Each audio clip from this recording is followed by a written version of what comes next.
Hi, good evening and welcome to THFC Till I Die, your home with Tottenham past, present and an exciting future under Ange Masterclass. And isn't it great to start the week with a Spurs win?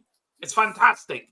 Everyone's happy. Philip's happy. I'm happy. There's no holes in my house because I'm headbutting them because I'm being frustrated with VAR or a dodgy ref's decision.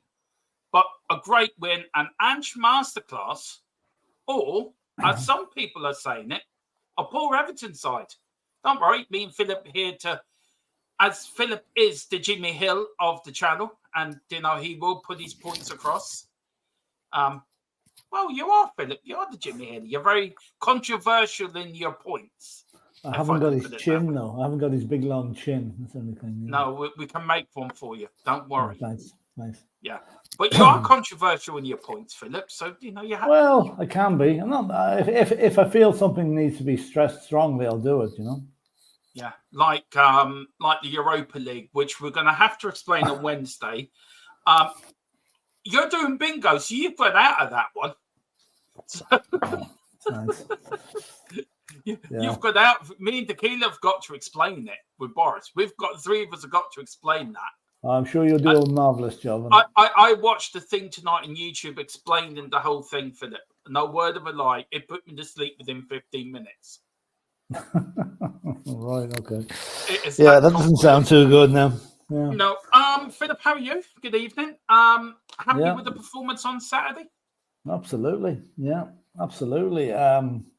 It was what I expected. Excuse me. After the Leicester performance, and I was expecting nothing less. Okay, we probably, if you had to pick a team to play, Leicester or Everton would have been one of the top three we would like to play after Leicester, but you can only beat what's in front of you, and they have caused us problems in the past, last season especially. So I thought it was a very good performance, and I thought Ange got the tactics absolutely spot on. He did. If I was an Everton fan, I'd be worried about what Sean Dyche said after the game. Yeah, it was a bit of a car crash, wasn't it? Yeah, a very much Conte type press conference. Do you think he's looking for the sack, or is he just frustrated by what he's seeing? I don't think he's looking for the sack. I think he's frustrated. I mean, if I was him, I'd be frustrated as well. Yeah. And the way they've been treated over the fair play thing, points deductions and whatever, the way the ownership thing has been dragged out forever. Yeah, and the fact that he missed half his team through injury, which it's very hard to legislate for that. So I'd say it's just pure frustration. Like he's a straight talking northern fella, and he's not going to mince his words. And he didn't mince his words, and he was right not to. No. Big up to Milton, always in the house early. Big up to you. Says hello, Dermo and Philip. Hope you're both doing well. Love your work. Smash the like, peeps. The quad is on. The quad is on, man. Big up, Milton. Love to see you in the chat. A great supporter of the channel. Always in early, right? It must be 4 o'clock in the morning where he is. He does night work. So we actually help him through his night work. And then I can see Everton Wolves going down. Do you know what I can do as well? That Wolves was, if you're looking at the weekend Premier League results, Philip, our result was a big result, but the Wolves one, I didn't see that coming out. I don't think anybody did. But Chelsea must be the ones. Chelsea would be the last team I'd back to score 6 goals, and especially away from home. But Wolves just lay down and wave the white flag there. Very, very poor. They did. Premier League as a weekend, Philip. What do you reckon of it? It's before we get on to Tottenham as a weekend. It hasn't really been a spectacular one, has it? No, it's been a couple of decent results. Brighton beating United, and United lose for the 6th time under Ten Hag. United have lost a game in injury time. Only happened twice in 30 years up to that. Anyway, Liverpool looked reasonably good against Brentford yesterday. Spurs looked very good. Arsenal, I'm afraid, should have been 2-0 down to Villa.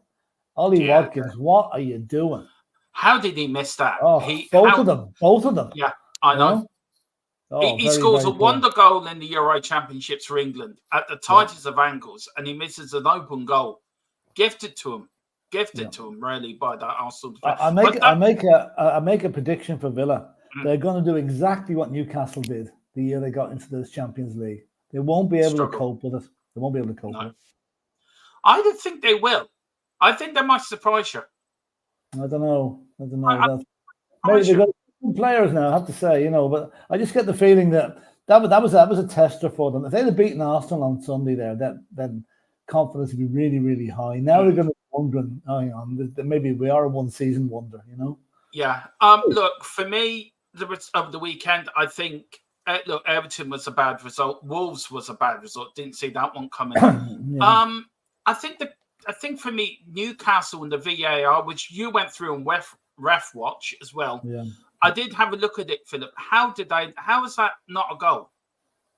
And also, how was another sending off for Joe Linton? Yeah, I know. He could have broke that goalie's neck for what he did. Yeah. I mean, VAR raised its ugly head again at the weekend. I don't know why that goal was disallowed. I really don't. Then again, you've got the other side of the thing. United fans have given out about why their goal was disallowed. It was properly disallowed because Xerxes touched the ball before it went across the line, and he was offside. Perfectly good.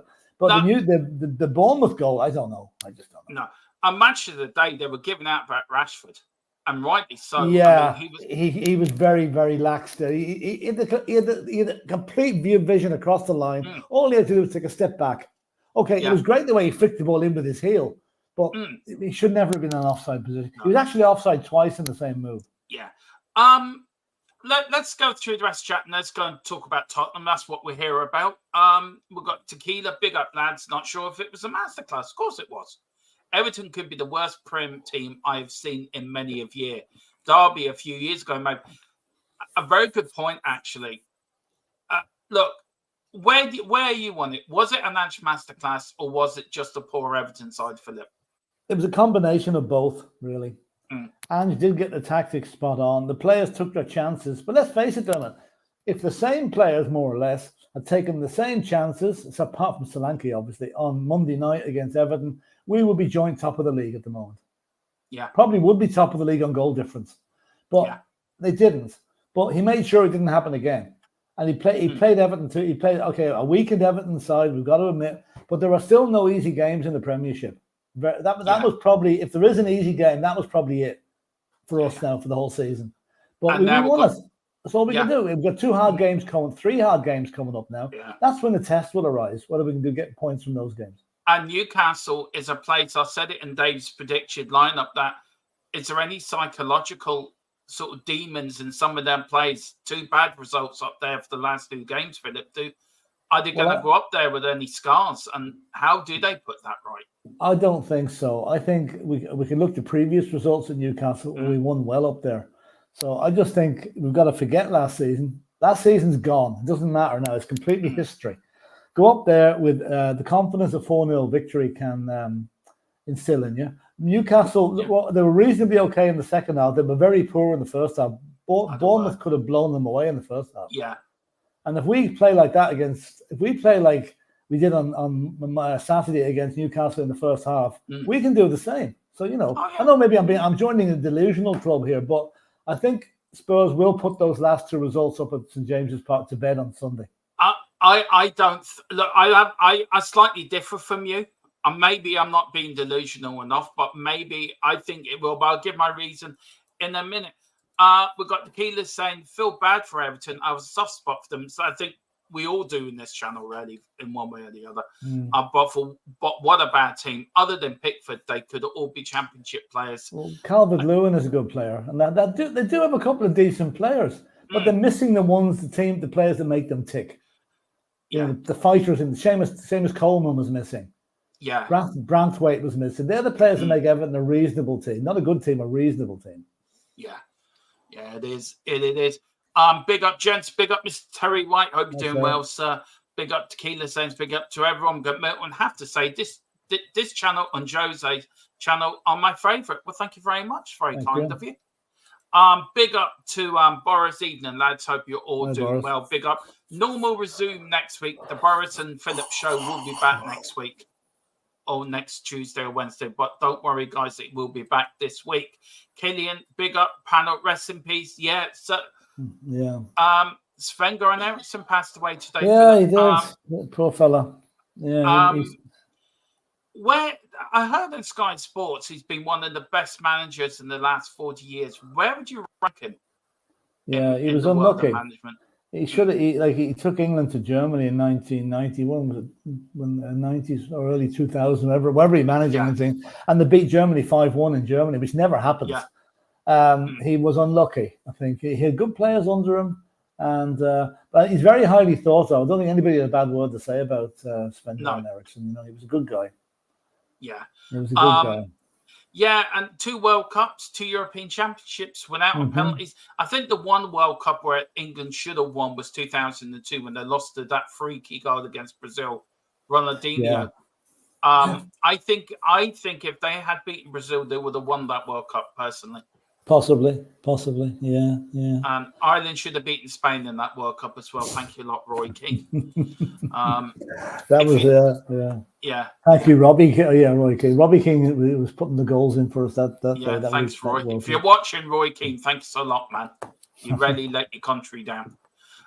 If you don't learn from history, you are doomed to repeat it. And Everton, I don't think they are learning from the history, and it proves Saturday again and again. He said it in his press conference.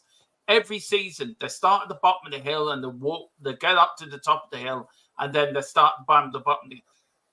Why are the teams not playing? Are the players not playing for him? Is there too much turmoil at Everton? Is there? If you look at between Tottenham and Everton, I think Everton need to go down.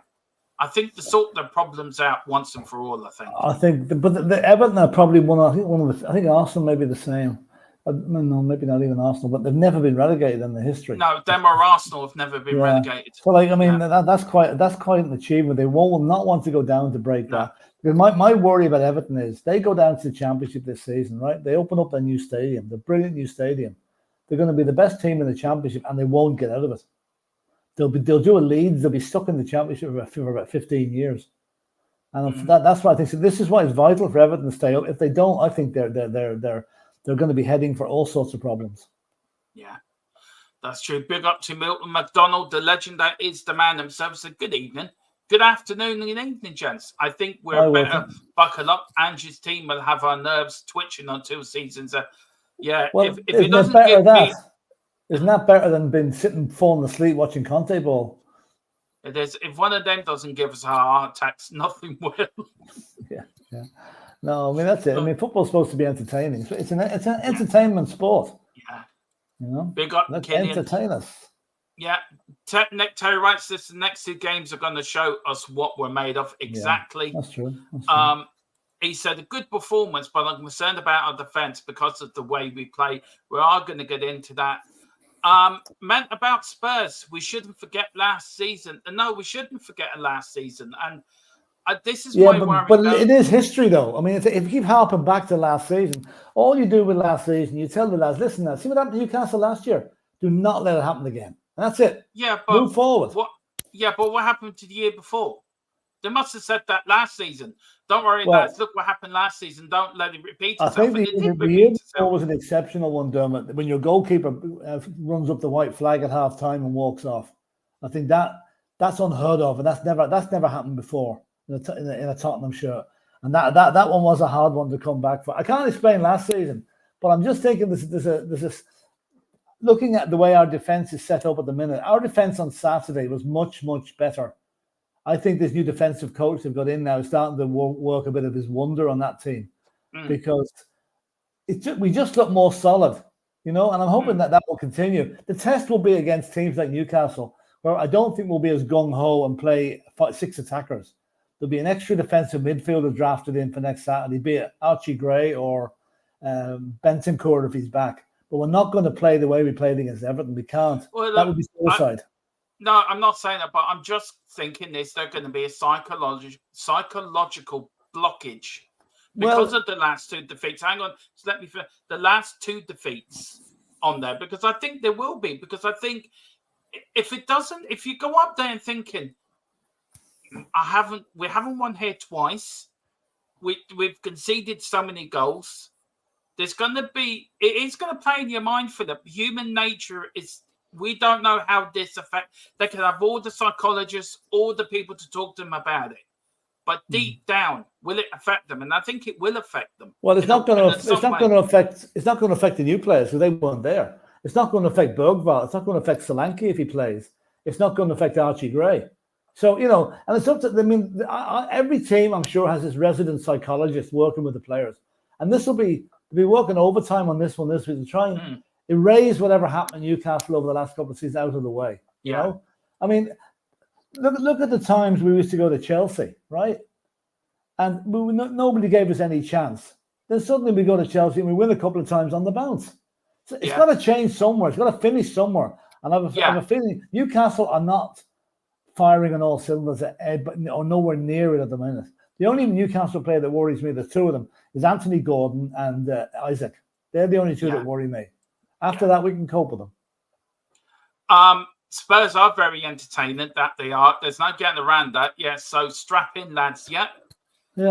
We said at the start of the season, there's going to be ups and downs, but Sunday is one of their biggest challenges for them. I think it's the start of the toughest game. Maybe start a new channel, the Milton and Wilton show. There you go. Wilton says, true, Philip. I still find it difficult to watch live. I wait for the replay. Wilton never watches the game live. I can understand. I totally empathise with. I don't want to go into it in great detail, but there are some matches I find difficult to watch live. Not all of them, just some of them, and I can totally sympathise with you, Wilson. Which you won't be doing the watch-alongs this year. No, the good thing about that is, though, if we lose, you don't have to watch it. The good thing is, just ignore us. But I'm going to miss. I'm going to miss that. I hope you never have to hear that this season, Dermot.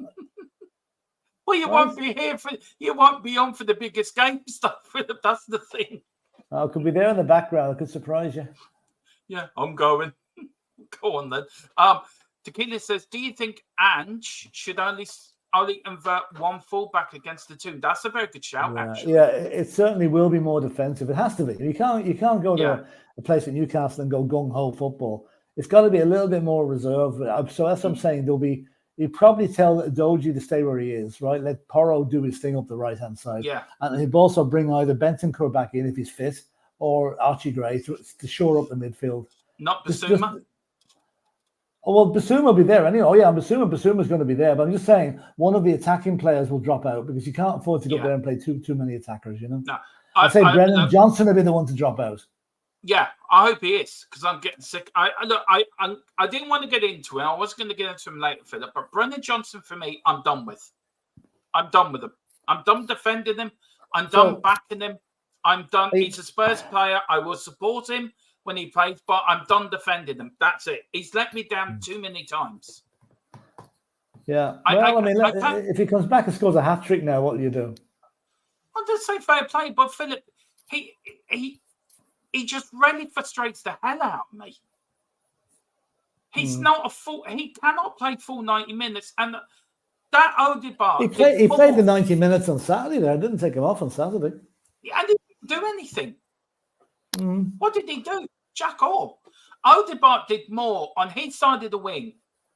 In how many minutes was he on the pitch for? 70 minutes? 65, I think he was on. He did more in 65 minutes than Brennan Johnson's done this season and all the matches he's played this season.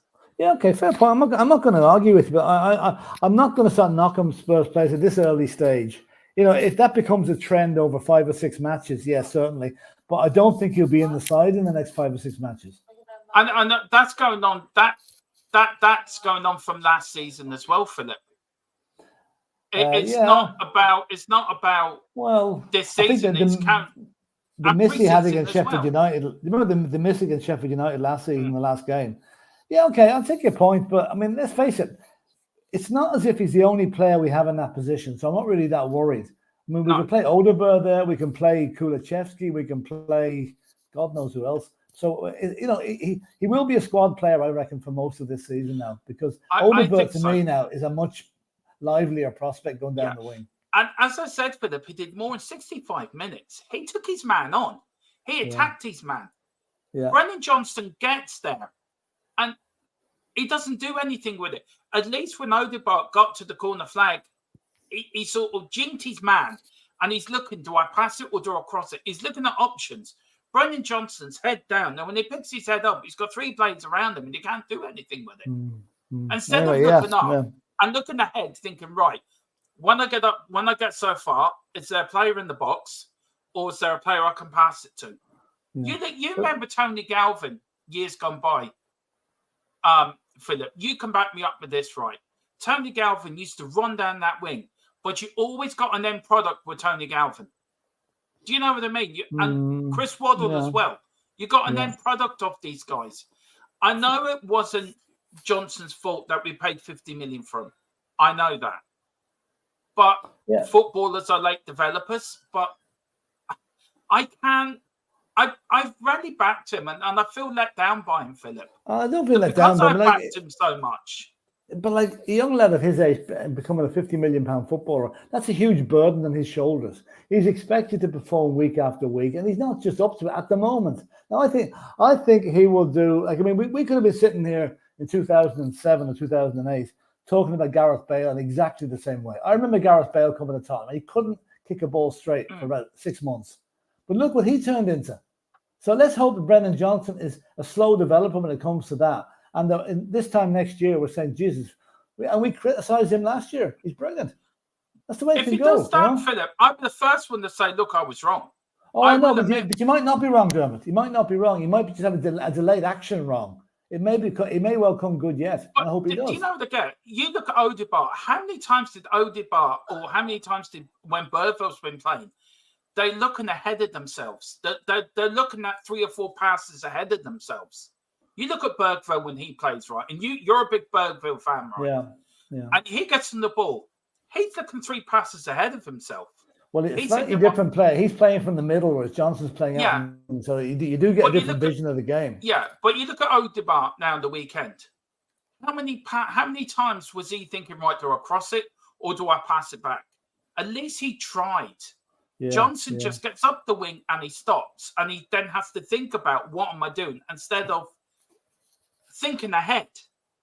It's like driving a car. You're driving along, you're always 3 bits ahead in your car. Do you know what I mean? And I think the problem with Johnson is Ange may coach it out of him, but he's got to start thinking ahead. He can't keep doing what he's doing. I think he will come good, though. I really do. I don't think he will come good. It might take a while, and it might be frustrating, but I think he'll come good in the end. Tequila, I am not reading that out. It's not 9 o'clock yet, lads. Come on, don't. You could go away and play with your doll. I am not doing that. He did say to me, Dermot, you stand your ground. And then he said, no, I'm not reading that out either. You can go and piss off on that. YouTube, please, if you're not watching, go and make a cup of tea for yourself, will you, please? We have reapplied for money time to be monetized again. That might have scuppered it. That might have scuppered it. I think that has just scuppered it. If you're watching YouTube, just look away. Just put your hands in front of you first. It's Brendan Johnson he's talking about, by the way. Right. Yeah. You sure, Philip? No. No. Yes. No, are you really sure? Big up to David Shear. G'day. Nice rant, Dermot, when we were 4-0. Early doors on everyone, Derm. A lot were against Kulu too. I'm over Peeps melting down. Look, Philip, you can back me up. I've really have backed Brendan Johnson from the start, haven't I, to be fair? Yeah. No, to be fair, I have backed Brendan Johnson, and I'm just frustrated with him at the moment. Would you stop putting that in, please? Brendan Johnson, he means. Brendan Johnson. Yeah, I know, but I know what Tequila's doing here. Yeah, don't we all? You think Brendan Johnson was a panic buy? Looking back, we just sold Kane, remember? That's so true. Big up to David. Yeah, go on. Yeah. But that thing about Kulichevsky, I mean, Kulichevsky on Saturday was superb. He was. He was like Bambi on ice with the right way, skating between the players and setting up that goal for Basuma. You know, he really was. It was like, and I got a compliment from a commentary for that first goal, which I'm really chuffed over from Wayne. But it was like, I watched it again. He just did. The whole goal, the setup for that goal was brilliant. We are going to get on to that. Johnson looks scared shitless right now. He's thinking way too much. Yeah, that's the problem. He's overthinking it. He's trying too hard. He's trying too hard. That always happens. And when you try too hard, it never comes off. You got to let the ball do the talking. He's trying to do the talking for the ball, but the ball's got to do. A great Socrates told me that when I was a kid, Philip. You know? I'm just reading for one of the comments. Bye-bye, YouTube. It's been nice knowing you. Can you see the one I mean? No. Oh, you'll get to it now. Don't put it up. Don't put it up. Wayne Bonner, you bugger. Oh, is it Wayne? Okay, I can't see it. Hang on. With the 3 laughs after it. Wayne, are you trying to get us arrested? Never mind demonetized. We already are demonetized. We're trying to get remonetized. Hopefully we know soon. Well, there's the police at the door. Yeah, that was the guards at the door to pick me up. Wilton says, I think we will match everyone this season. Dermot, it seems Johnson is to you what in Walker. Yeah. Well, I didn't chuck my TV out the window, Wilton, to be fair. I still think that's the best story I've ever heard on YouTube. Damn lucky he didn't hit anybody. Yeah, I don't know if I can't remember. Wilton, please remember, what did he do? Is it one of these that he to be fair, Philip, Ian Walker was a crap goalkeeper, to be fair. Yeah, he had a crap goalie with a crap haircut. That's the best way I can remember him. Did he come in for Eric Torsfeld? Was he Eric Torsfeld? Yeah, he came in after Eric Torsfeld, yeah. Eric the Viking. Eric was a hard act to follow now, you know. Well, Eric Torsfeld's debut wasn't great. The goal he led in on his first game for Spurs. I know. Yeah, but still, he's a good keeper. Yeah. We've got David Shear. He didn't ask for the 50 million. I blame the agents. Yeah. No, I do agree with that. He didn't ask for 50 million. But if you come to Tottenham and you come to a big club, you have to perform. And look, he's performing, but he's not performing to his pure potential. His ability. He's not at the peak of his ability yet. Nowhere near it. Yeah. Love Ian Walker. His crappiness was just infectious. Well, I mean, it's no coincidence Ian Walker was in the team when we were struggling down the 15th and 16th position in the league. Yeah. You know, then we really had things to grumble about. Now, just to give you an update, guys. David says, anyway, 3:30 a.m. Wow, we'll big up for watching us. Still come to super chats, etc. We today have reapplied for YouTube to become remonetized again. We're waiting on their response. So as soon as we know, we'll let you know. If you are watching YouTube, please remonetize us. We've been a very good channel. We haven't done anything wrong. We have tamed Philip down to behave himself. He promised he promises he will behave himself from now on. And Milton, can you behave yourself, please? What's he done now? You'll see it now in a minute.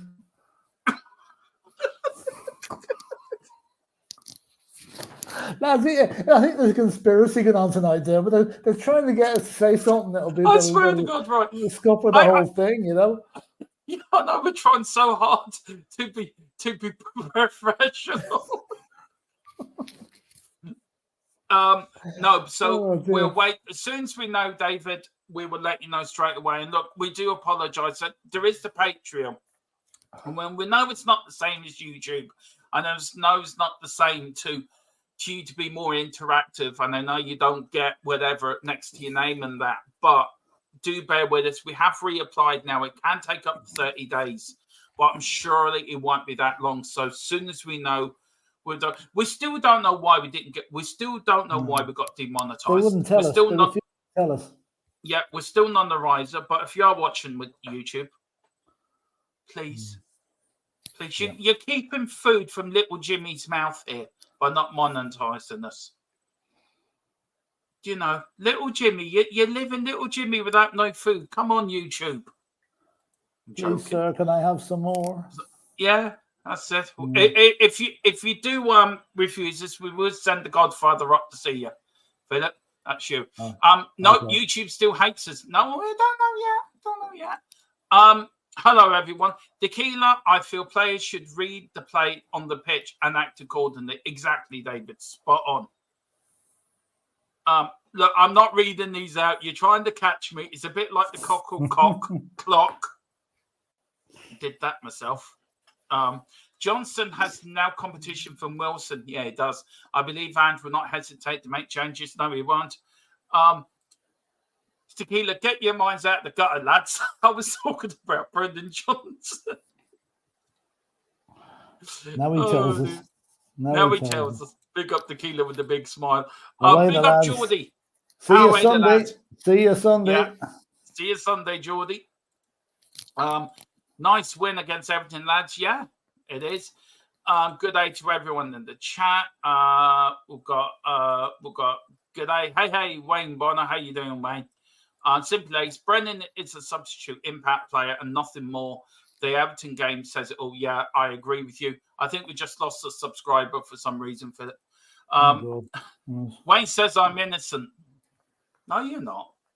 No, you're probably not. From the League of Decency. Yeah, too much probably too much information. Tequila started. I'm just joining in. Tequila started.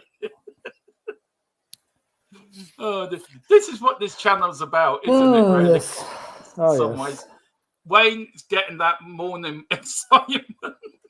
Oh, Jesus. Oh, God, what have we done now? He is. Same Wayne, he is the influencer, David. We've got Wayne Tequila. Can you put that email in the chat so I can write it down and email you tomorrow? 1 sec. Good minute. 50 million. Oh, God. Yeah, Nelly read it out. Nelly read it out. And then we've got up there, we've got here. Yeah, it's all Philip's fault. He's just so unruly and chaotic. Yeah, I know. I've got one of them things on my ankle. You know, there's those bracelets that the cops put on you when you're on parole or something. You know, it bleeps every time I say something I shouldn't. You know. Yeah. It electrocutes you. No wonder you look like Donald Trump sometimes. Anyway, sorry. Called me anything but that fella. Yeah. Well, you're wearing orange. Yeah, thanks. I'll get you back for that one. I couldn't resist that. I'm sorry. We're at home. Don't remember. We're at home, so don't remember a playing. You can see the goal and just stood there laughing. Well, we were at home. Yeah, don't remember who. We were playing. He conceded the goal and just stood there laughing. Hell, I saw red. Yeah, so did your TV. Tequila says, I can't even afford my Jaffa cakes anymore. Think of the children, says Tequila. He says, plus I had a few beers at the time. Probably they would have helped. What did Mrs. McDonald say at the time? That's what I'd like to know. Did you come home? Where's the TV, Wilton? You've half an hour to get down and get me a new TV. That's probably what she said. I love that. That's funny. Cheers, Tequila. Big up to Mr. EE. Haven't seen you for a while, sir. Yeah. Welcome back. Welcome to the new season. Hi, Dermatron, and hi, Phil. Come on, you Spurs. Exactly. David says the Crows won today with Brennan Johnson. It's multiple times. See, you haven't caught me yet. Maybe the cock clock, but not with that. Hope you're well, David. Good win versus Everton, but the shame we didn't come out for the second half away to Leicester. We've had a lot of potential in this squad now, though. We do. Well, let's go through it, Philip. Let's go through. Actually, firstly, let's get your ratings and explain why you've given players twice. So go through it, sir. Yeah, I just want to get them here now. Well, do you want me to read them out to you? No, I have them here. Yeah, Vic 7, because he could have had a deck chair out for most of that match. Porro 7, Romero 8. I mean, that guy just gets better and better. Van de Ven 8. The road runner is the best way to call it, describing him. But you know, I'm just saying, people were saying Sonny had lost his legs and he wasn't able. Look how Sonny kept up with him on that run up the wing. He matched him stride for stride nearly, you know, so fair dues to Sonny. Udogie at 7 didn't have a lot to do. Basuma, I'm going to give him a 9 because I think to come back from what he'd done, like we're all still a bit sore with him, but that goal would have helped a bit of the rehabilitation. Yeah. Maddison 7, he was okay. I saw someone in one of the chats today saying that Maddison should never be let take a free kick for Tottenham again, which I think is a bit premature, really. But anyway, just because he didn't get one over the wall on Saturday. Kulu 8. Kulu was excellent. Johnson, I'm going to give a 6. Well, that was pretty obvious. Son an 8, and Odegaard an 8 as well. So yeah. Well, I'll bring up my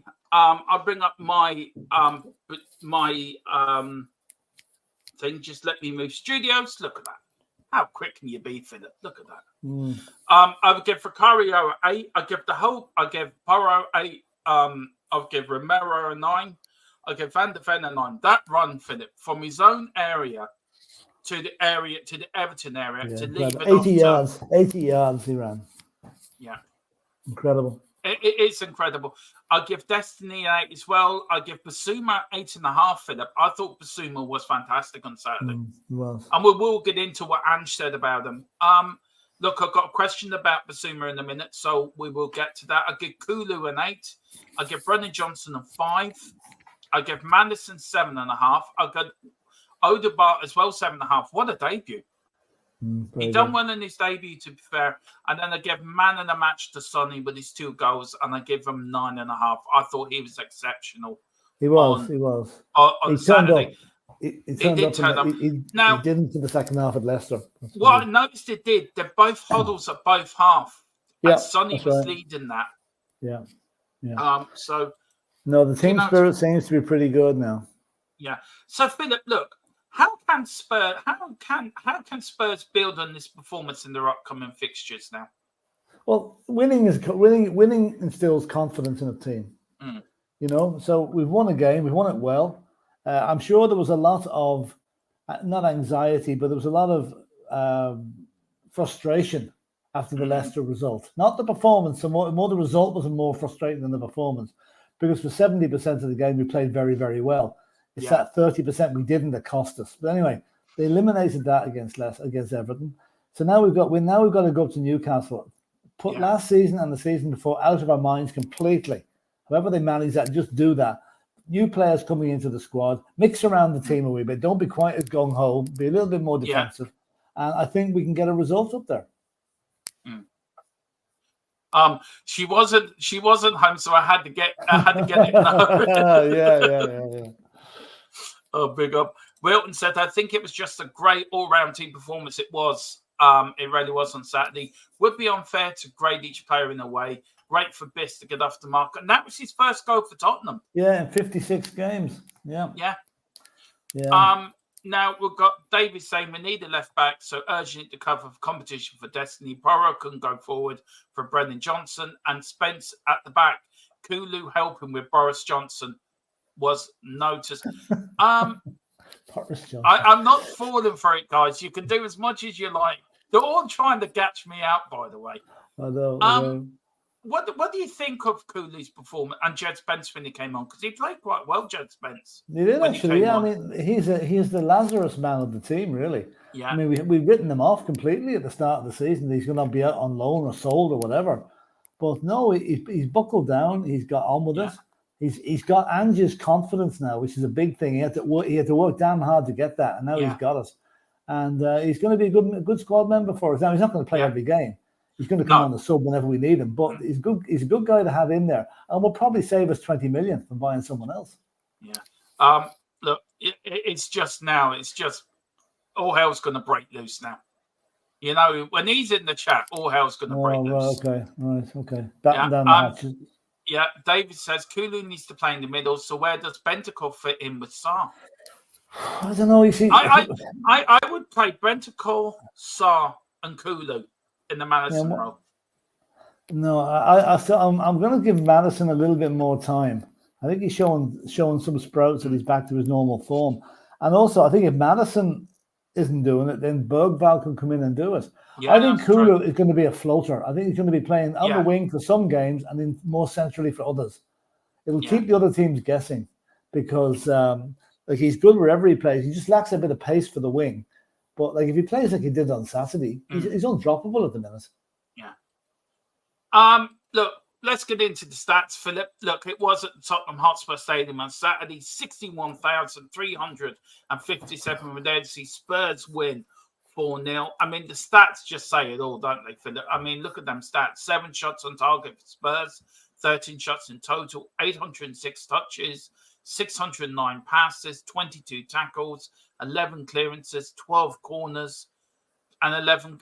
It's just total domination in the top half of them stats. Absolutely. Do you know what, Dermot? Do you know what stat nearly pleases me nearly the most on that one?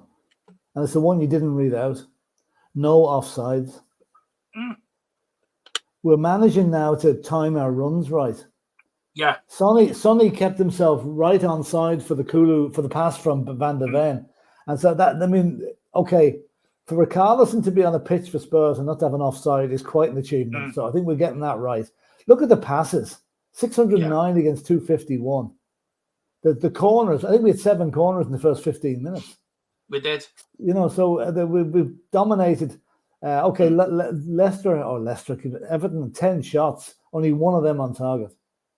No, that was. I mean, but so, I mean, we had 77.5% possession against Leicester as well. So we do control games. We do have a lot of possession, but it's just taking them chances, Philip, and that's what we did against Everton. What we didn't do against Leicester. This was Ange's sort of view after the game. He said the performance was excellent. We looked really threatening going forward all the time, created many different kinds of chances and handled their threat really well. Postecoglou said of the team effort as a whole, we look to threat from different areas. If we are going to turn compelling performances into consistent results, that's what we have to do. And there's a question that I've got for you, Philip. And it sort of came to me today. Was that Ange ball in full flow? Is that Ange ball what we saw sat in that first half against Leicester and that match against Everton? Was that Ange ball in full flow? I think it's probably 75-80% Ange ball. I don't think he's quite finished yet because the new players coming in have to be indoctrinated into us, really. You know, to get. So I think it's certainly getting towards 100% Ange ball. We're not quite there yet. But the beauty about it is when we play other teams, now they're not going to know where the threat's coming from. We have got threats coming from so many different angles. And we've even got it coming from the defenders now with Mickey Van de Ven and Christian Romero. Romero's starting to score goals now. So, you know, we've got so much threat there by mixing and matching the team, switching sides. We're going to be one of the most difficult teams to play against this season, really, because they don't know where the attack is coming from. We've got Carl Wilton saying, I don't know what Philip thinks, but Bergford reminds me of Mr. Tottenham Steve Perryman. He will be quality, and it felt the same way about Papa Sarr. Well, my initial reaction watching Bergvall, he reminds me more of a Glenn Hoddle figure than a Perryman figure. We both said that, didn't we? Yeah. Like I know Perryman eventually went back into as a defender. He was a midfielder, but I think, for an 18-year-old lad, Bergvall's confidence level is he really, it's incredible, and I think he's going to be an absolute star for us. Yeah, he will. David just said 65% Ange ball. Yeah, well, fair enough. I mean, certainly it's getting. We're not there the whole way, and it just depends how far you think we've got. I think we're slightly further than that, but take your point. Now, this was his point on Bissouma. Biss was good. We know Biss is a good footballer. Postecoglou said it's about him being the best version of himself. Discipline is a big thing for him, and he was disciplined today. It was a good performance. There's no doubt in his ability to do something special, but he needs to make sure he does everything right on and off the field to give him the platform to show who he can be as a footballer. We certainly believe in him. It's up to him to keep going on. Now, when he scored the goal, the first place he went to was to Ange Postecoglou to give him a hug. Yeah, and then he bowed down to the crowd. Yeah. Now, look, I'm still haven't forgiven him yet for what he done because I felt it's still a very harsh. It's still very bad at what he did, But if he keeps putting in performances like that, he will win me over again. Are you were very strong. You said you were done with him.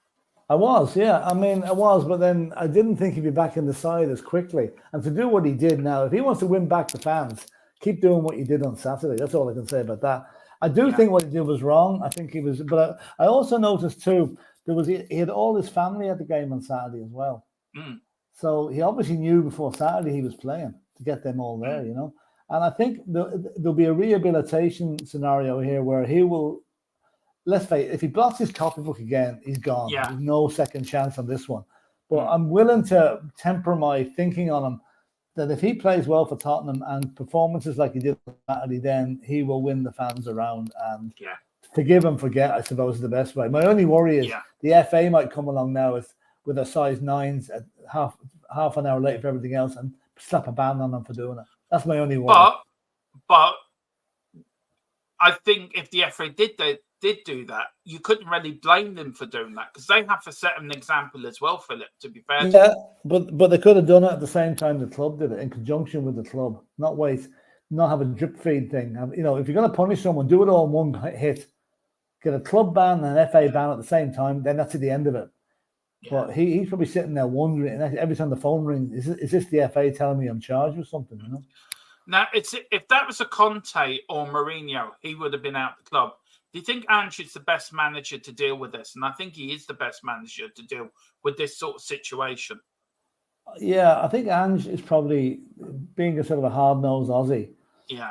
He's been through like, maybe his life hasn't been quite as silver spoon as Mourinho's and Conte. So he's seen the way these things can affect players. And I'd say his thinking on it was, well, he's going to be punished, which we've done, but I'm not gonna bear a grudge against him. Mourinho would bear a grudge forever if he was the manager at the minute. And Conte probably would be the same. It's all about earning respect and earning his respect back and earning his trust back. And education. Education's the big thing. But look, start with doing that. Carl says Bergville and Gray are quality. If you look at them play when they have what Sheringham had, their play looks like it slows down. They got a footballer's brain, I think, Bergville and Gray, and I think that's very good. And Sheringham was the same. Yeah, there'll be some midfield combination, those two lads, when they get going, when they get in tandem with each other. Yeah, and that's my point about Brennan Johnson. He's got to start thinking ahead. And that was my point about Odegaard. He always played ahead. He's thinking ahead of himself. Well, he is. I'm tempering Odegaard a little bit. Right, he get a great first, great, no problem with that. Right, I'll be looking at him very carefully over the next few matches to see, can he replicate it? Maybe playing against Manchester United or Arsenal or Newcastle. If he does that, then yes, I'll say fair dues to you. But you know, you can be great in your first match and disappear completely in your second. So we'll see what happens. Yeah, it is. Now we'll go on there. Sorry, Philip. We'll go on there. This was now we all got scared when Van der Ven went down. We all started to hold our breath when that happened. But he was asked in the press. He was asked after the match. It's okay. We have to check, but it feels okay. The centre back told Football London, I just decided to keep going, and hopefully nobody could stop me. And nothing happened. I knew Sonny was on my left, so I kept diving at the centre back, and at the right moment, I played Sonny in. So. Look, I'm sure he's okay. I'm sure they would check him over before the Newcastle game on Saturday. He may be a doubt, Philip. I think he might be, but I think he might be there on Saturday. You know something, Dermot? I watched the replay of that incident, and I thought I saw his leg bend. I said to you, he's broken his leg. I thought his leg was gone. And I was amazed when he got up and walked back on again. It must be the bionic man, because a lot of other players would not have got through that. You know, well, fair play to him for staying on, and didn't affect his pace either. Not at all. Now, David says here, we bang on about mental health, then meltdown on these young players. Why can't we find the middle? Look, everyone else has been. I'm going to say this now, David. Everyone else has been banging on about Brennan Johnson. I think I was the only one who backed him. To be fair, I went on to Dave's channel and I've backed him on there, and Tequila will back me up, and Philip will as well. I have backed him to the hill. I just feel I let down by him. And we're allowed to have that opinion. We're allowed to have here. We're allowed to have that opinion about players, and maybe we do expect a bit much of these young players, Philip. Maybe we do expect a bit much of players that they come in and breeze. They're coming to such big price tags, and we expect miracles out of them. So maybe it's our fault for putting the pressure on them at the start. But do we have a right to voice an opinion when we feel that after backing them for so long that we feel let down by that? Do you know what I mean? It's a bit like you defending, say, Roy Keane for Japan, where I say to you, Roy Keane let our country down, and you'll be saying, no, he didn't, damn it. If we had YouTube back in 2002, no, he didn't let the country down. Do you know what I mean? Do you know? Do we put a lot of pressure on these young players? Is it our fault? Is it the club's fault? Or is it just human nature? Well, I know the clubs all give lectures to the players on how to use social media, what to use and what to avoid, and what to be careful of. But if they read social media at all about themselves, like say you're sitting having a nice cup of tea, and you look at social media, you're playing for Spurs, right? And you see them calling you all sorts of useless crap, bullshit, not worth the money. Well, unless you're an absolute, I don't know, rock, it's going to affect you. You're going to think, God, that's what people are saying about me. You know, so that's why I think maybe we are to blame some of the way for some of the pressures we put on players. Probably unintentionally, because we don't think about it. But if you read a comment that was very derogatory about yourself, you would feel it. I know I would. So, man, and they're only human. They're only human. Yeah, and look, talking about YouTube is the worst for that, and how people put in comments and how it does affect you. Somebody puts in the comment about you and you're doing the show. It does. You know yourself, Philip. It doubts your confidence in what you're doing. So no, I get what David's saying, and I think we should. We're not in that position, so we don't know what it's like being in their position. But you know what I would love to see, Donald? I would love to see one match, right, where every Spurs fan, regardless where they live, didn't have any criticism of an individual player. That we all get on the same hymn sheet. I mean, I know that's never ever going to happen. It's never going to happen. It's never going to happen. But we should be aiming to reduce the mental torture that some of these players might feel reading comments about them. Like, I'm sure Jordan Pickford is getting it in the neck from the Everton fans today. The Everton team, as we saw, got it in the neck at Euston Station on Saturday, heading back. Now, is that right? Is that right? Well, you know, I know it's frustration, but when you think about it, is it right? Yeah, if they've paid money, a lot of money to go down there to watch their team, money's tight at the moment, Philip. Liverpool's not the most. Some parts of Liverpool are, they're not. Let's put it this way: the government's forgotten about them. So some areas are not as great. I know. And all they've got is their football club. So they follow their football club home and away. Yeah. All they want to see is their team give a bit of fight and heart. I think they could accept losing 4-0, but not fighting. It's like us under Conte or us under Ryan Mason when we lost 5 or 6-1 to Newcastle and Luis didn't come out in the second half. Yeah. How you and me, we were shouting and roaring at the rooftops how embarrassing they were. Yeah, of course. But you know, when you think about it, we know it's heat in the moment stuff, right? But do we ever stop to think the effect it could be having on the mental health of the people we're talking about? Probably not. And so if you're going down that road then, Philip, to show social media then play a part, you got all these keyboard warriors. Yeah. We've had some idiot trying to copy it, going around with our logo and name and whatever, right? And how much that's affected me personally, I've been very angry about it behind the scenes. There you go. That makes my point, doesn't it? You and Tequila and Colin have been saying, "Don't worry about it, Dermo. We'll get it sorted. It'll be done." And I'm very angry because I just think, how dare you use? And then so in one way, I'm letting him win. Yeah. So social media has a huge effect on people. Huge effect. Yeah. So if that person is watching, I will get Liam Neeson to ring you. And Liam Neeson was saying them famous words. Yes. Do you know what they are, Philip? Yeah. Well, go on. Yeah, go on. No, sorry, no, I'm thinking of Schwarzenegger. Sorry, go on. No, what? Yeah, go on. No. He'll be back. He'll be back. But talking of that, do you remember, just when I think of it though, I'll say it now, I know this is out of context, but do you remember we talked a few weeks ago about that wonderful film, The Damned United? Yeah.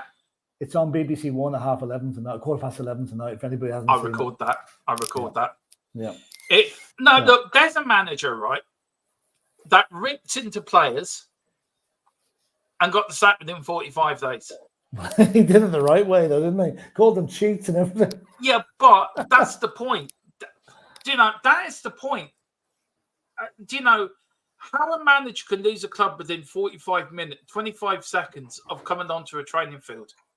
But Dermot, the reason he lost that, they were devoted to Don Revie. Nobody could have replaced Don Revie. No. And if God Almighty had taken over Leeds United, he would have left after 44 days as well.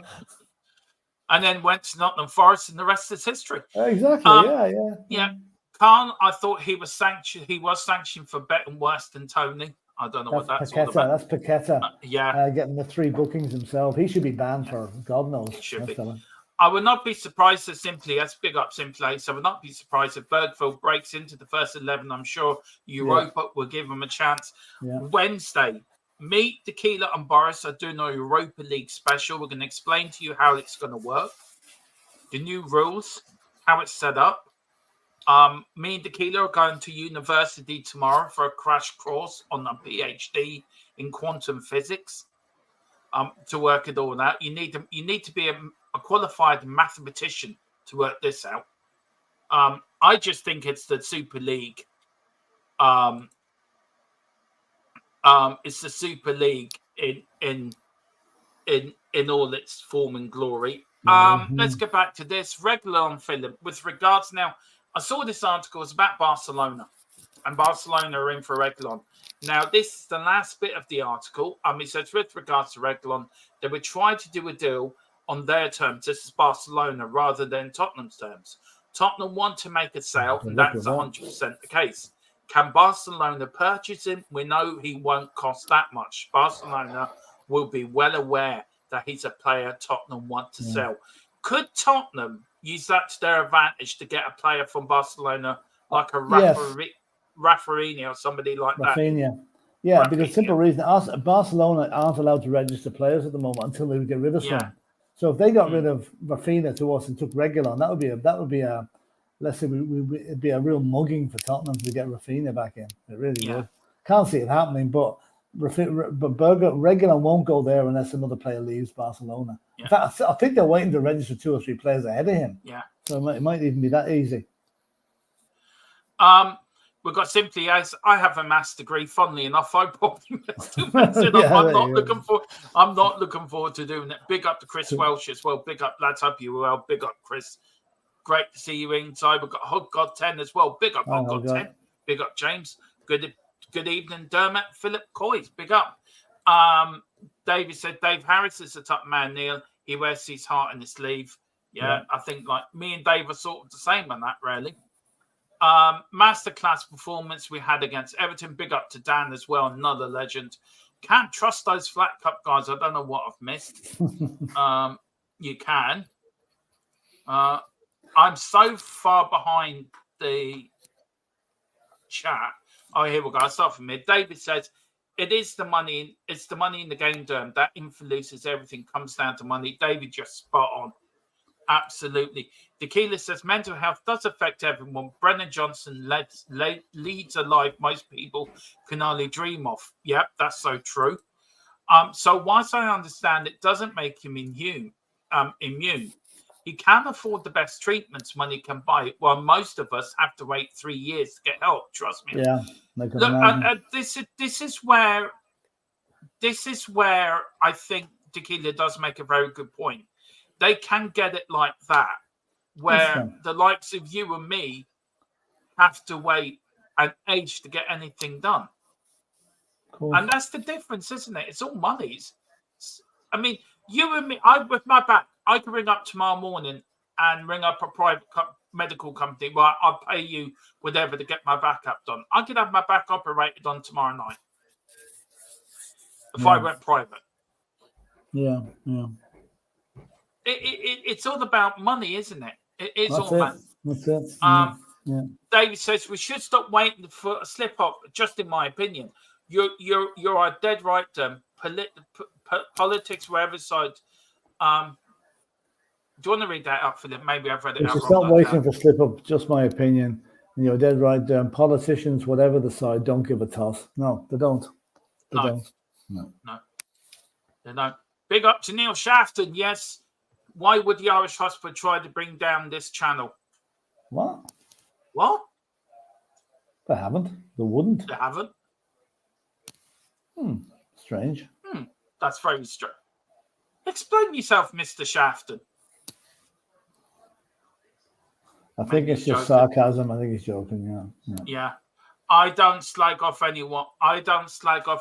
Or any channel unless it's just sarcasm. So, Carl, if you needed to remove them, no big deal. And David, Neil, I just wanted to balance. You don't know me either. LOL. I was just evening it out, Cobber. I'll go. Oh, maybe there.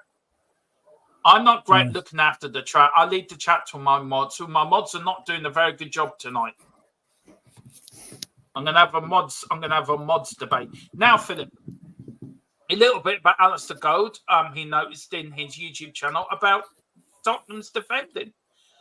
This was something Alistair Gold noticed in his latest video on his YouTube channel. As he stated, I also think the defending has been a lot better from set pieces. I think this season it has been, Philip, to be fair. Yeah. I looked at it quite closely. It's almost like a hybrid zonal man marking thing now. Have you noticed that, Philip? Have you noticed something different about? Yeah, I thought our defending looked a lot tighter against Everton. Yeah, they have a new defensive set piece man in there now, and I think he is having. Apparently, he's ex-army as well, which is bringing discipline as well as a bit of footballing skill to it. So as that goes on, I expect our defense to get tighter as the season goes on. Certainly we're not like 63 goals, that's for sure. Yeah. Do you want to read the rest of that out there? Yeah, it felt at times last season it was really stuck in the zonal thing, which wasn't working for them. But this feels more like a hybrid, with some players starting to man mark and some players zonal marking. Yeah, fair enough. I think, unless I'm mistaken, is how Spurs used to mark under contact. I think that's just how it worked with them as well, and it feels like they're maybe gone back to that. Could be wrong. They may have been doing that all last season, but it certainly feels like it's not just a pure zonal thing. And that asking around seems to be backed up, that what people are telling me. So we're kind of mixing the two up at the minute, which I hope is mixing it up with a view to going back to man marking. I think man marking is always the more effective. Zonal marking is great, but if you don't follow your player around, or he moves into the next zone, you don't know where your man is, then you're in trouble. Do you think Ange has listened to the criticism of last season, Philip? Do you think he has listened? Yep. I said at the start of the season, Ange can't stand still. He's got to be developing his own attitudes and his own tactics. Evolving them. Yeah, evolving. And that's what he's doing by doing this. That's a huge change around there to start that, And that will spread. That'll give confidence for the rest of the team. If the defense is playing well, we'll become more expansive up front. And as I said, we're going to be a very difficult team to play against this season. And as you well know, Philip, a strong defence leads you to championships. Exactly. You can't win a championship without a good defence.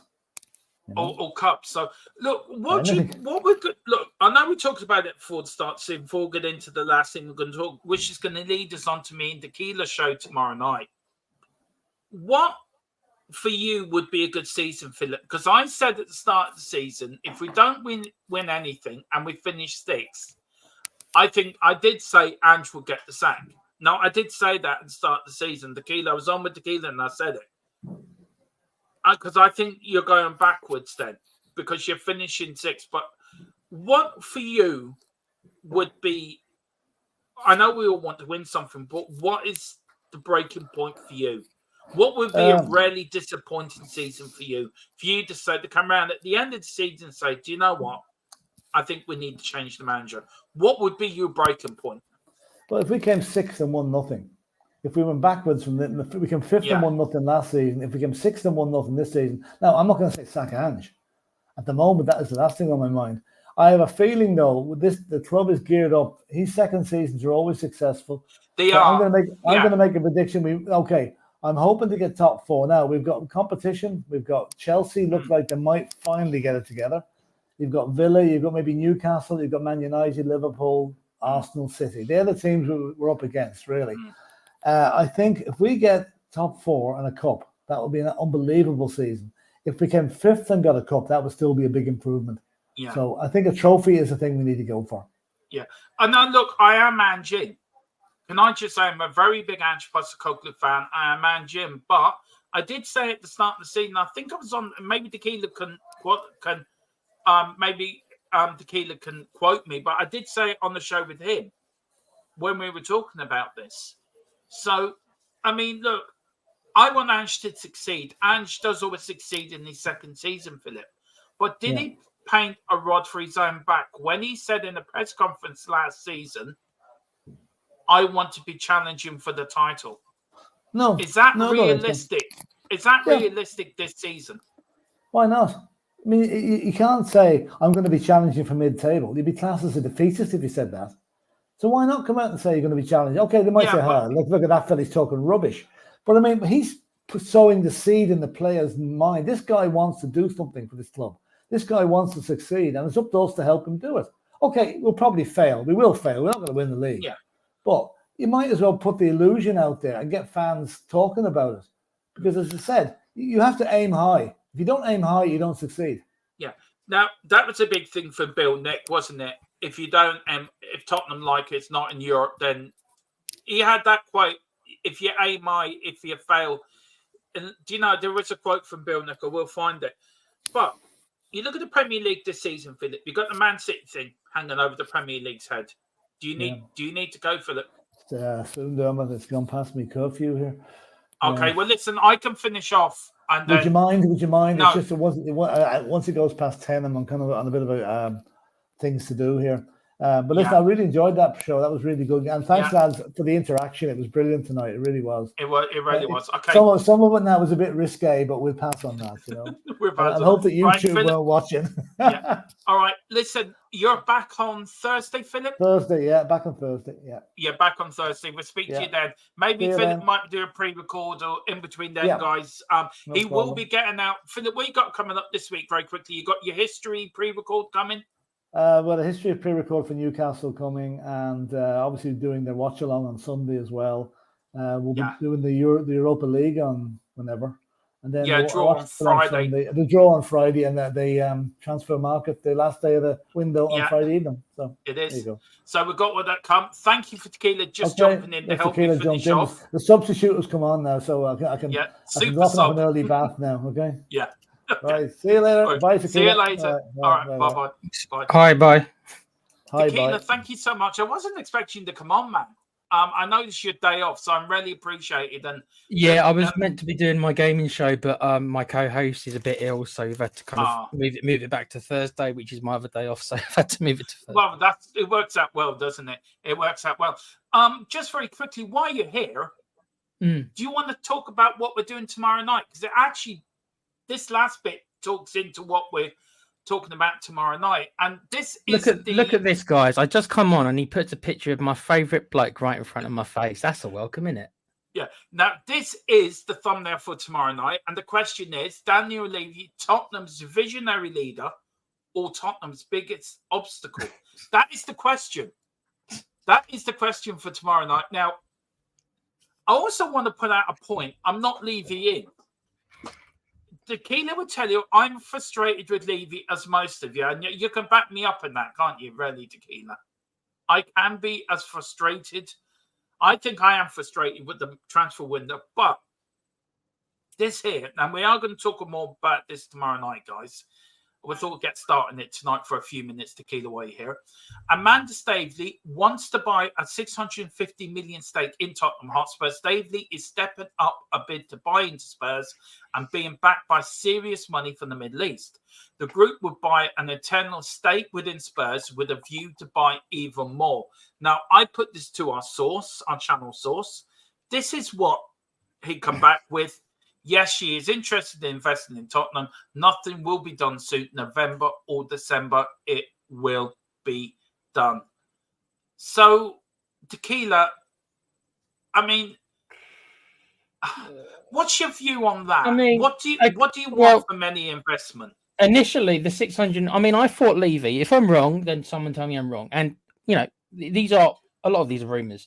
But I thought he rallied the club at like 6 billion or something, right? Yeah.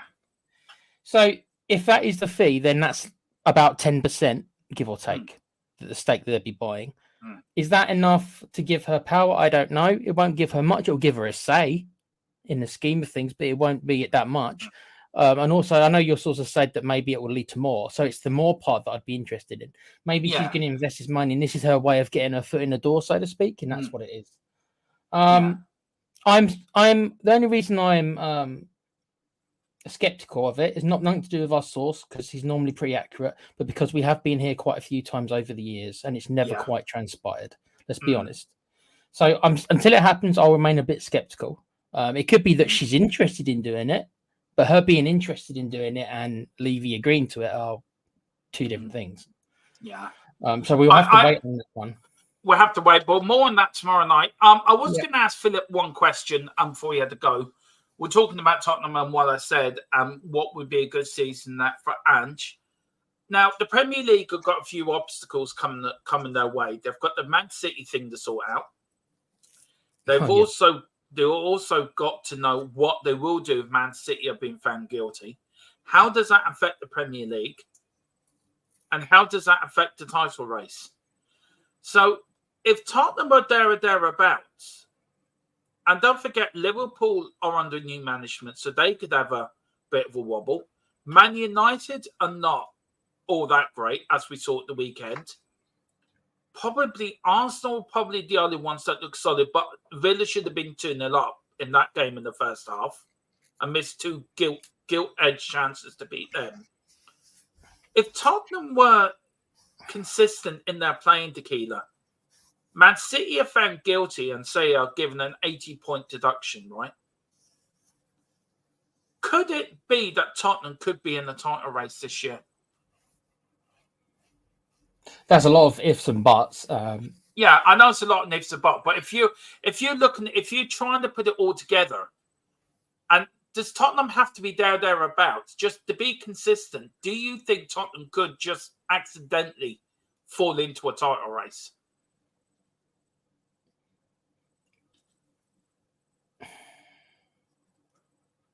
I think something amazing would have to happen in the next 7 days, transfer-wise, if I'm honest. I agree with you on that. With the squad as it is. Yeah. I mean, okay, so let's say, hypothetically speaking, let's say City do get a significant points reduction.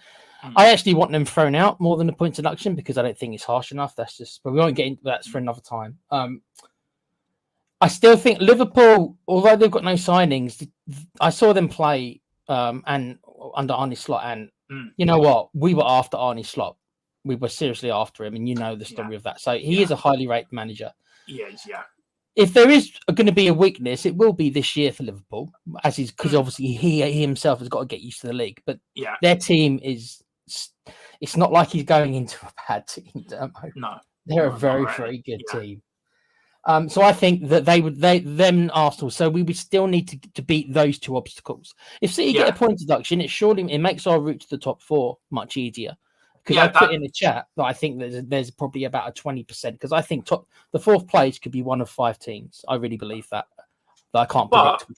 If we finish 5th and we do well in Europe, then 5th place becomes the Champions League spot as well. So we can't sort of forget that either, can we? If the English teams do a lot better than they did last year in the European competitions, then 5th place could be up for grabs again. And 5th place, I mean, of course, 5th place is doable. I only see 3 what I would call really, really top quality clubs, and then I think there's like 6 or 7 which are kind of the second tier, and we are, unfortunately, or fortunately, depending on your viewpoint, we are part of that kind of 6 or 7 teams which float around that second tier, so to speak, in the Premiership. I don't think we've done enough to break through, and I think people who think we've done enough to break through, I'm not being funny, but we've bought a lot of youth players, but other than we've only bought one player really that is for the first team. The rest are players that can break through in time. We've only bought one player. Does he improve us? I think he's better than Richarlison. So yes, I suppose.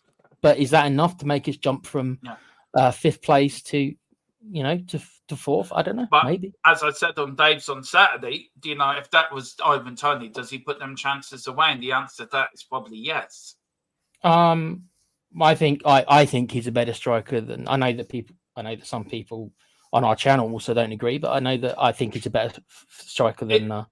It's all about the end of the season, how well he does. I think with Solanke is how well he does, how well he performs, how well he takes the goals, and we need that striker to score them 20-odd goals. And would you have got that of Ivan Toney? Probably yes. Do you get that one of Solanke? It's a wait and see.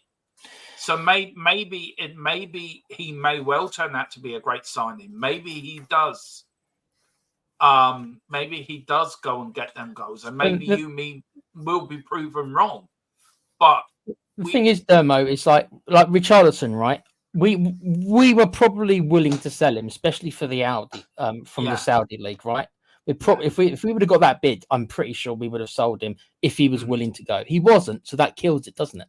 If the player doesn't want to go, well, why would you want to go to the Saudi league anyway? Why would you want to go to the Saudi league? You don't. Well, there's only one reason, Dermo, why anyone goes there, and we all know what the reason is. But more credit for Richarlison, right? I got nothing. I don't know the lad personally, so anything I say is just him as a player, not him as a person. Fair play to the player that he cares about more than just money. Obviously, he's proven that, and fair play to him. I always said Richarlison was a big fish in a small pool at Everton. When he came to Spurs, he was a small fish in a big pond at Tottenham. I've always said that about Richarlison. Nothing against his attitude, nothing against his commitment, nothing against the way that he puts his heart and soul into it. But he isn't an out-and-out striker. He isn't going to get you them Harry Kane 20, 25 goals a season. And we missed that last season. If we had Harry Kane last season, we would have got top four quite easily, I think. Yeah, we would have. And there's no doubt in my mind. And the thing is about Richarlison, though, is that I questioned the buy when we first signed him because I didn't think his record was 13 goals, and I just thought to myself that for 50 million, I think you got to be asking for more than 13 goals. You do. That's what I thought. And also very quickly here. We will end up soon, guys. Sorry, I didn't mean to go on as long as we did, and I apologise, Tequila. But we've got more. Sorry, mate. I'm free now, so I got nowhere to be now. So I'm free. Disappointed we didn't go for Matt O'Reilly. So am I. I think Matt O'Reilly would have been right. Okay, so there's a rumor going round, and I'll state it as a rumor. And I know people say we don't do rumors. This is why I'm stating it right now. Yeah. Okay, so take this with a very, very large pinch of salt. There's a rumor going around that he fell out with Ange.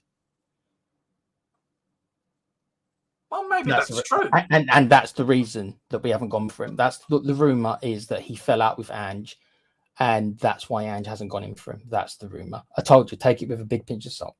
Yeah, maybe that's true. I mean, Ivan Toney was turned down by Arsenal. So do we trust Ange that he saw something in Solanke and he saw something in Toney, thought, hang on a minute here. For the benefit of the squad and for the benefit of the club, maybe Solanke's a better fit for us than Toney is. If that was a Conte and Mourinho, they would have gone for Toney. The hell with his attitude. Let me bring this to you, right? And some people might not agree with this, okay? If we're really, really, really a big club, we've got this brand new stadium, Levy's given us all this BS, which he has, about how we're going to be competing. Is it crazy of me to think that we go for Solanke and Toney? Is that such a crazy idea? I said it as well, Tequila. We could end up getting both. I did say that. And I think the thing is, that's what I mean, Dermo. Like if we were really, really this big club that Levy says we are, why can't we? But how do you fit in two big strikers into an Ange system? Well, what you do is that you try to move Richarlison on, and we don't know if you're going to take a loss on him because we overpaid for him. But let's say you get, what would you say Richarlison's worth is now in the market? 30 million? I wouldn't 25, 30 million if at a push. Right. So we've taken a loss on every player we've sold, with the exception of Skippy, because he was homegrown. And by the way, that was a great piece of business. Whoever it was who did that, Lange or Paratici, or maybe even Levy himself, getting 20 million for Skip was damn good. So that was good. And our outgoings generally have been good. But Højbjerg wasn't a great deal. We took a loss on, I think that we should have got more for Højbjerg. And you can say Emerson, we should have probably got more for him considering what we paid. So we have taken a loss on players. So Richarlison, if we can get 30, if we could have got 30 million from a non-Saudi place and moved him on and used that money to pay for Tony, who would have been what? He's got 1 year left, 40 million maybe? 45 million. Right then, so that's a 10 million. I know it sounds like I'm playing FIFA, and I understand it's not as simple as that. On top of that, he now wants to go to Saudi. He wants $250,000 a week on wages. No team's going to pay him that. No, and he's not worth. He's not. What you mean, Tony? You mean Tony? You mean Tony? And that means he want to go to Saudi, who are after him. He's going to get. If he's in it for the money, then fair enough. I don't want him at my club if he's in it for the money. If he's not in it for the club, and he's not in it for the pride to wear the shirt, and he's not in it to win something. He's just there. Well, I want $250,000 a week. I mean, there's only so much money you can spend in a lifetime, Tequila. And no player's worth $250,000 a week. He's not worth $500,000 a week. I'm sorry. I agree with you, but that's why it wouldn't surprise me now that Tony stays at Brentford and goes on a free, because that way he will be able to get more on his wage because there's no transfer fee involved. So I'd be surprised if that happens now. There's only 3 players in the world I think are worth that much money. Harry Kane is one. Yeah. I think that winger from Real Madrid. What's his name? Mbappe. Yeah, he's another one. There's a winger at Real Madrid as well. He's Brazilian. Well, Vinicius Junior, you mean? Yeah, he's another one I think is worth. Them 3, I think, can go to any club and say, I want $500,000 a week, and I think they're worth it. They can quote that because their stats, what they can do, goes before them, if you know what I mean. Their reputations and their stats prove they're worth that amount of money. Ivan Toney not worth that type of money, and he ties himself out of moves. He has. That's why I think he'll probably end up going on a free, because then he'll be able to dictate it. But I mean, I agree. I didn't particularly want Tony either, but this is why we found ourselves a little bit scraping at the barrel. And I know there's people in the chat who like Solanke, and that's fair enough. We overpaid for him. I think everyone will probably agree we overpaid for him. But I keep bringing myself, like, if we're really this big club, is that really the best we can get? And I feel that if that is the best we can get, then we need to all lower our expectations, stop this big club stuff, which I don't like saying, because there's being a big club and there's acting like a big club. I don't think we're acting like a big club. We are a big club. We don't act like well, probably not active, but Tottenham Hotspur are a big club.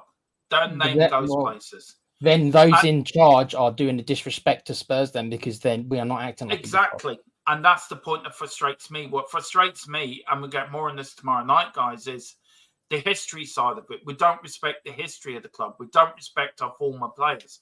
Though, saying that, they did pay for Jimmy Greaves' medical bills when he fell on hard times and he became very ill. Tottenham covered all of them for Jimmy.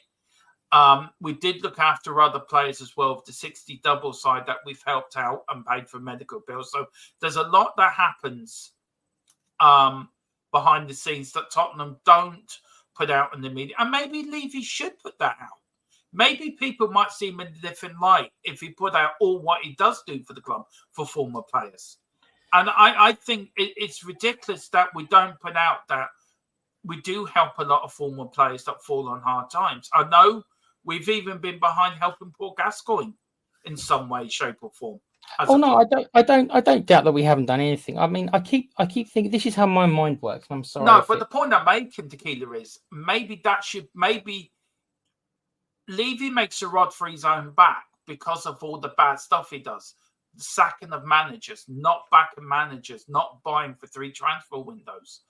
And maybe all the bad stuff he does, maybe all the good stuff he does that he does do for the club, maybe gets forgotten because maybe the bad stuff he does and the ill judgment and the bad decisions outweigh the good stuff he does. Do you know what I mean?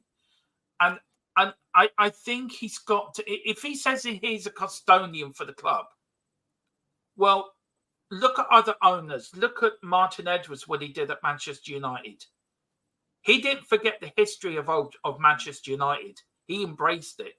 You look at the owners of Liverpool. Mate, a lot of Liverpool fans want them out, but they embrace the history of Liverpool.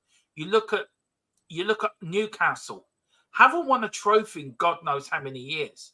But the owners have come in and embraced the history of Newcastle United. Enoch and Levy have come in and they just see it as a money-making exercise. They see it as a way to make more money. Instead of saying, embracing in the club's history, embracing in what Tottenham is, embracing in what the Tottenham name means to people. And maybe he would have got a bit more love, but he didn't. He treated it as a cash cow. And that will come back and bite you in the ass someday. And we haven't backed managers. We've sacked managers. I know we've backed Ange over 300 million with transfers. But how many of them players are Ange players? We don't know. We don't know. So I think, and I agree with you in some of the ways, to kill it, that Levy doesn't makes a rod for his own back, I think. I really do think he makes a rod for his own back. I mean, the thing is Levy, like I said, he's made promises to the Spurs fans, and in hindsight, he should have shut his mouth. Because if he wouldn't have bigged up the whole thing with the stadium, then I think that wouldn't have raised fans' expectations. Again, he's raised fans' expectations, and whether you like it or not, he has not followed through with what he promised. He said we're going to be competitive. We're not competitive with the top three. We're competitive with the fourth place mad dash that happens every year, right? But more often than not, okay, especially nowadays, unfortunately, Arsenal now finish above us. I know they didn't for a long time. I understand that. But ever since we've had the stadium, Arsenal generally have been better than us. The City thing is where I have a little bit of sympathy, because I don't think most clubs can't compete with City because of the unfairness. And I agree with that. But we're not finishing second every year either. We did it once. Do you understand? We're not. I do. And you know, we should probably be that fourth place team who every year is in that kind of title race, along with Liverpool, along with Arsenal. We should have probably solidified that place, and we haven't. So does that mean then it's look? I want to finish up the stream because it wasn't really meant to get into this, and we sort of got into it a bit early, but it shows that where me and Tequila are coming from, because I think that there is a good debate here for tomorrow night, guys. We are on at 8 o'clock tomorrow night, so please join us for that. The last thing I will say in it, Tequila, and then you can have your last word, and then we'll end up the show.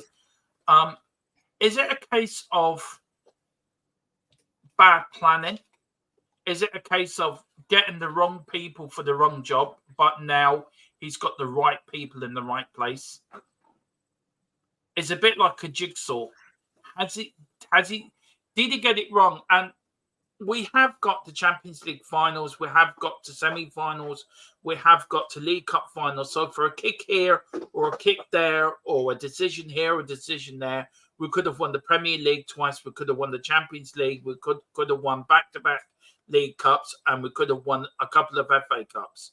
So does luck play into it as well?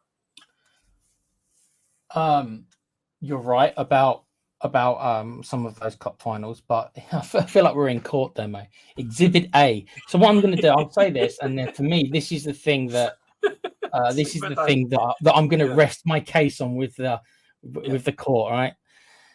That's all true, but Daniel Levy himself, because of financial reasons, significantly reduced the chances of us winning a trophy. Exhibit A, firing Jose Mourinho 5 days or whatever it was, 6 days before a cup final.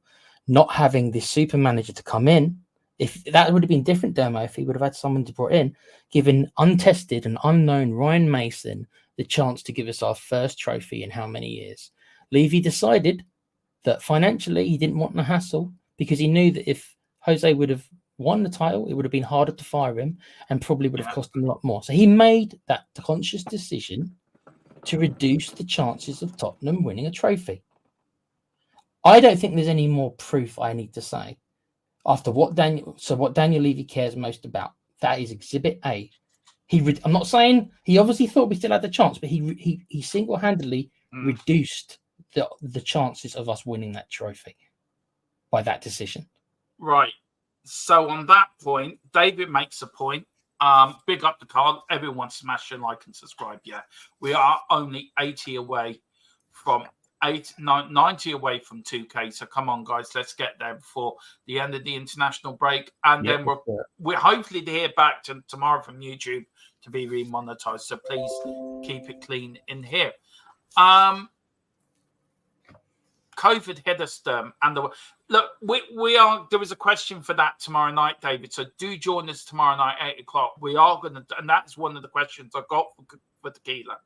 I'm looking forward to this tomorrow night, Tequila, because we've had a good debate. But can I just prove something? We've had a respectful debate. Oh, just you wait till I get backstage. Then I'm going to be calling you every name under the sun. I just don't want to get it demonetized. Joke, but guys. No, do you get my point though? I do, yes. And I think you can have a debate like this and be respectful. And we've just proved it. We come from two. Look, I'm not Levy in, but I'm not Levy out. I'm Levy in the middle, where I will criticise him when he needs criticising, and I will defend when he needs defending. But at the moment, I'm very underwhelmed with this transfer window. Now, Philip said to me today, wait to the end of the window, Dermot, which he's got a point on that. Yep. But why do we have to wait to the end of the window? Why can we not do our business early and get all the players we want in early before pre-season or before the start of the season, get Ange to work with the new players, and then we don't have to worry before the end of the window if we're going to buy somebody or not. I just feel very, very, very underwhelmed by what we've done. I'm happy with the outgoings, but it's the ingoings I feel underwhelmed with. It's because Daniel Levy, for all he does right in the financial thing, he's a businessman at heart, right? He's not, and he's even said the few times he's spoken to the fans, he's even come out and said this himself, that he didn't even particularly want to be the chairperson of Tottenham. He didn't want to be the chairman. At least he's honest about it. He's a businessman first and foremost, so he's waiting until the last minute so he can bag himself a deal. This is what he does. He wants to wait until clubs get desperate. The selling clubs, look at Ivan Toney, for example, right? You know as well as I do that Brentford is much more likely to take a much lesser bid on the last day of the window than they are at the start of the window because they don't want him to go on a free next year. And we know, and our source told us what's going to happen with Ivan Toney at the end of the window. 3 clubs are going to put... It makes sense from a financial standpoint, doesn't it? Yeah. But does Joe Lewis have a say in this? I feel Joe Lewis is getting away with this scot-free, you know. Levy seems to be the face of Tottenham. But is it more Joe Lewis than Levy? Dermo, Joe Lewis is on it. I mean, if I'm Joe Lewis, I'm on my yacht with beautiful women half my age. On all the substances under the sun, I'm going to get myself in trouble. And I don't care about much because I'm in my final years and I'm going to enjoy my money. I don't think he particularly cares. He just hands it off to Levy and says, "There you go, buddy. It's all yours."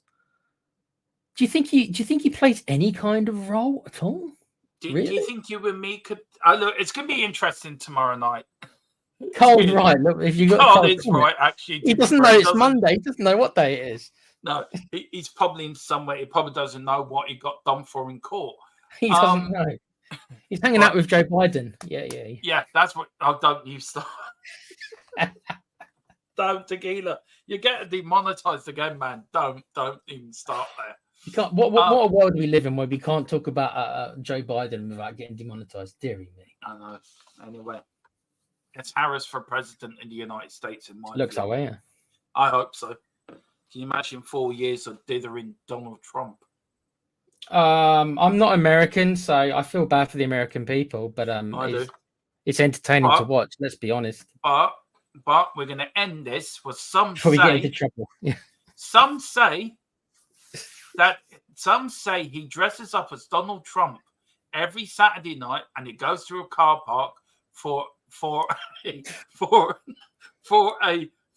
a speech, but all we know is called Tottenham Stick. Do you want to tell people where they can find you? Well, I could be anywhere at any time. That's the thing. I could be anywhere at any time, and you wouldn't know. I feel I've just demonetized for what I've just said because I've just realised what I've just said. I could be anywhere at any time, and you wouldn't know. I could even be Danny Boy's best mate. I could be him himself, and I'm just doing this for a laugh. Just tell us where people can find you. Yeah, you can find me obviously on this great channel. Yeah, David's right, a third of his age. Yeah, what did I say? Half his age. You're right. It would be a third. It'd be a quarter of his age, probably. To be honest. You can find me on this great channel. Me and Dermo will be around tomorrow, and as I think Dermo's already said, me, Dermo, and Boris on Wednesday will be trying to explain the Europa League to everyone. I use the word trying because that is the word. Mm-hmm. Hopefully Boris has got his hat on because me and Dermo are just like we have no idea what's going on. Yeah. And then on my channel, we were meant to do a show tonight on the Play Pouch, which is my gaming channel, but we've had to put it back to a Thursday because my mate's ill, and that just covers video game industry. Theplaypouch.com if anyone wants to join. Thank you. Right. I've got a bit of news coming. Solomon is a Leeds player. Reckon it will be done tomorrow. Loan for a season. No obligation to buy. So Solomon is on his way out of Spurs. The Spurs looking at Gomez at Wolves. However, the asking price is way over what Spurs are willing to pay. Deal is off. So that is just broke by our source. The deal is off. Becoming more likely that the window is closing for Spurs unless a target arises last minute. So that's fine. That's fine, Dermo. But what I'd say to the Tottenham fans, then curb your expectations. It's as simple as that. Then you see if you curb your expectations, then you won't be as upset, and then you won't want Ange out. Not that I'm saying anyone here does, but that's what I mean. Like if I'm happy to give Ange this year and even next year. Barring something tragic like a relegation, right? And if something like that happened, then okay, that's a bit different. But barring a meltdown of things that we couldn't imagine, like a relegation, then you give him another year, and that's it. Just lower your expectations because I don't think he's been given the tools for the job. Yeah. If the job is to mount a title challenge, that's it. Yeah. That's what I think. And also, rest in peace, Sven Goran Eriksson. You're an absolute gent. Yes, he was. Give me Locatelli. God says smoke and mirrors as usual. That's all that is. So we'll find out. Carl, bless you, Carl. I hope it works out for you, Carl. That's all. Yeah, same here. Gomez, 80 million. No, thank you at all. Simply yes. Great show, lads. Take care. Also, everyone in chat. We are back tomorrow night with the show. This is what it's called. It is called Daniel Levy, Tottenham's visionary leader, or the biggest obstacle.